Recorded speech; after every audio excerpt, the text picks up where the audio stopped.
Ever wondered what makes System Verilog stand out when it comes to data types? Let's unravel this mystery together. System Verilog, an extension of the Verilog hardware description language, is a powerful tool in the world of programming.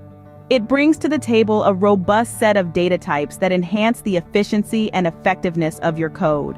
Understanding these data types is like learning the alphabet before diving into literature.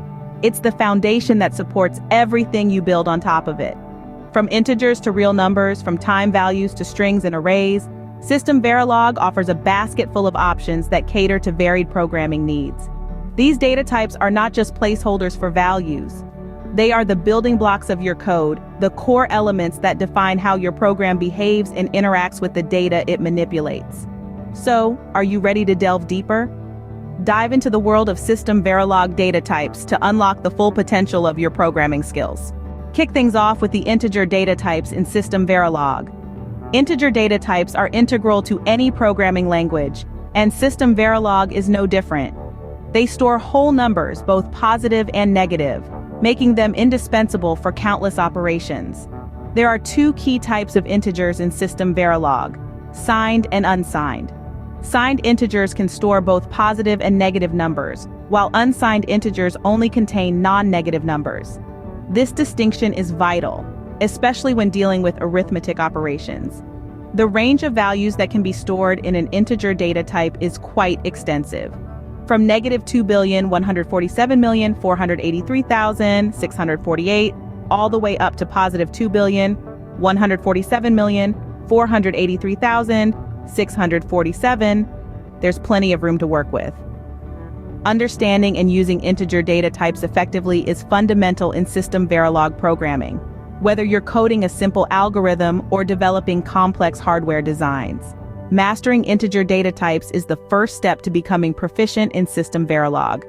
Now take a look at real and time data types. These two data types are unique features in System Verilog, adding an extra layer of precision and capability to your coding arsenal. Real data types are used when you need to represent fractional numbers. They're perfect for handling computations that require a high degree of accuracy, such as mathematical simulations. On the other hand, time data types, as the name suggests, are used to represent time. They're incredibly useful for modeling real-world scenarios where the timing of events is crucial. Both real and time data types offer a dynamic range, allowing you to be as precise as your project demands. They're flexible, powerful, and essential for any serious System Verilog programmer. So remember, when you need to get real or keep time, System Verilog has you covered. Real and time data types add precision and versatility to your System Verilog toolkit. Next up, discover the power of string and array data types.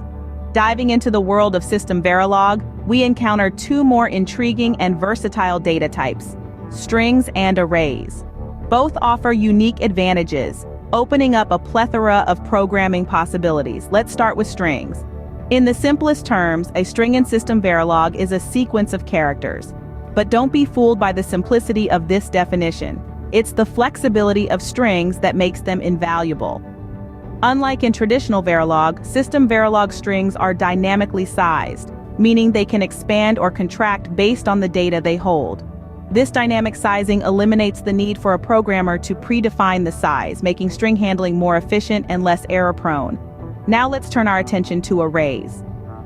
Arrays in System Verilog are a collection of elements, each identified by at least one array index.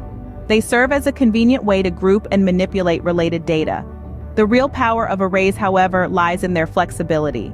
System Verilog offers several types of arrays, each with its unique properties. We have fixed-size arrays, dynamic arrays, associative arrays, and queues. This wide range of arrays allows a programmer to choose the one that best fits their specific needs.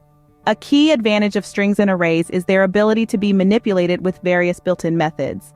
These methods make it possible to perform operations such as searching, extracting, and modifying data with ease. But remember, with great power comes great responsibility. While strings and arrays provide flexibility and efficiency, they also demand careful handling.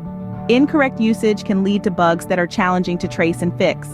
In conclusion, strings and arrays, with their flexibility and dynamic nature, are powerful tools in the arsenal of a System Verilog programmer. They allow for efficient and complex data manipulation, making programming tasks more manageable and more efficient. String and array data types open up a world of possibilities in System Verilog programming. Finally, let's wrap things up with a summary and a comparison with Verilog. We've journeyed through the landscape of System Verilog data types, from integers, real and time data types to string and array data types. Remember, each data type serves a unique purpose in the grand scheme of programming. They are the building blocks that allow us to create, manipulate, and interact with data in meaningful ways. Now let's make a detour and visit the world of Verilog. Verilog, as some of you may know, is the predecessor of System Verilog. It's like the grandparent who passed on some traits to System Verilog but also left room for improvement. First off, integer data types. Both Verilog and System Verilog utilize these. However, in System Verilog, you'll see a wider range of integer types, like shortint and longint, providing more flexibility and precision. Next, we have real and time data types. In Verilog, real numbers are represented as double precision floating point numbers. System Verilog takes it a step further, adding short real and real-time data types, allowing for more efficient memory usage and processing speed. On to string and array data types. Here's where System Verilog truly shines. Verilog lacks native string and dynamic array data types, a limitation that System Verilog addresses with gusto. It introduces string, dynamic, and associative arrays, making data handling much more versatile and streamlined. In essence, System Verilog enhances and expands upon the data types found in Verilog. It's like a well-loved classic car that's been upgraded with a modern engine, new tires, and a gleaming paint job. It's familiar, yet superior. However, the choice between Verilog and System Verilog ultimately comes down to your specific needs and preferences. Think of it like choosing between a sturdy, old-school bicycle and a sleek new electric bike. Both will get you to your destination, but the journey might be different. Understanding System Verilog data types is a leap forward in your programming journey. Keep exploring, keep learning,